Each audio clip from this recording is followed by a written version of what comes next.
জুলাই বিপ্লবের মাধ্যমে বাংলাদেশ থেকে আমরা ফেসিবাদের পতন হলেও ফেসিবাদের যে মূল মুজিববাদ তাদের যে কালচারাল এস্টাবলিশমেন্ট সেটা এখনো থেকে গেছে। গত এক বছরে আমরা যদি দেখি বাংলাদেশে এই জুলাইকে নিয়ে যেভাবে কালচারালি আমাদের কাজ করার কথা ছিল, একাডেমিক্যালি জুলাইকে যেভাবে জাতির কাছে হাজির করা দরকার ছিল, সে জায়গায় অনেক বেশি গ্যাপ দেখতে পেয়েছি।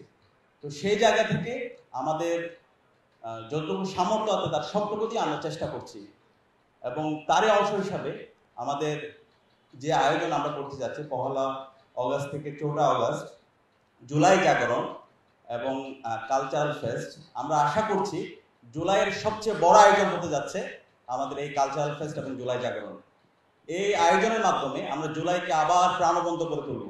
জুলাইয়ের সকল শহীদরা, জুলাইয়ের সকল গাজীরা আমাদের এই আয়োজনে তারা আসবে, এবং এর পাশাপাশি বিগত 16 বছরে খুনি হাসিনা বাংলাদেশে যে ফেসিবাদ কায়েম করেছে সেটা আইন আগর তৈরি করার মাধ্যমে, সে গণহত্যা চালিয়েছে, ক্যাম্পাসে যত শিক্ষার্থী নির্যাতন নিপীড়ন করেছে, এই সকল বিষয়গুলো আমরা এখানে নিয়ে আসবো।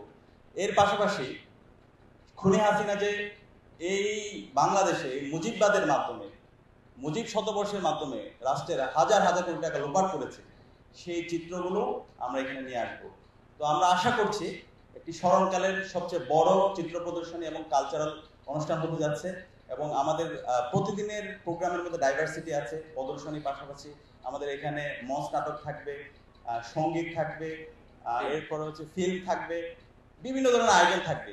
তো আমরা আশা করছি সারা দেশের মুক্তিকামী ছাত্র জনতা জুলাই যেভাবে রাজপথে নেমেছিল সেভাবে সর্বাধিক নেমে আসবে ইনশাআল্লাহ।